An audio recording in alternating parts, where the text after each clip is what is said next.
Temos aqui a palavra nhandu, nhandu e também a palavra nhenhandu.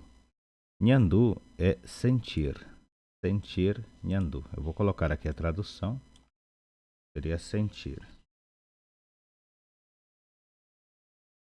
Nhandu é sentir e nhenhandu seria sentir-se. Nhenhandu seria então sentir-se. Logo abaixo temos a primeira frase formada com nhandu e também nhenhandu. Vamos ver então a primeira frase que diz: Re nhenhandu poramapá, re nhenhandu poramapá, re nhenhandu poramapá, re nhenhandu poramapá.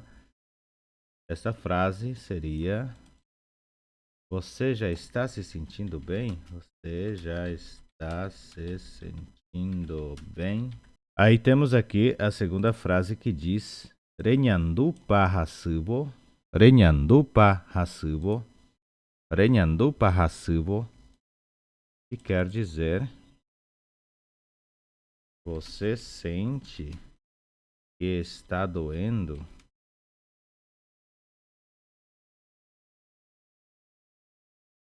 Você sente que está doendo? Ou você sente que dói? Pode ser também esta frase. Você sente que está doendo?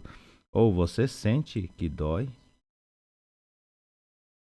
E a última frase fala assim: Mo renhandu hasuha ndeve.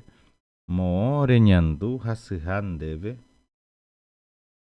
A tradução dela seria: Onde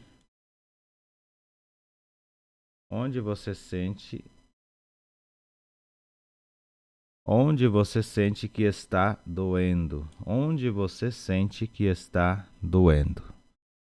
Bom, então nós aprendemos hoje essas duas frases que é nhandu, duas palavras, nhandu, sentir, nhenhandu, sentir-se. Aprendemos também renhenhandu poramapá, renhenhandu poramapá.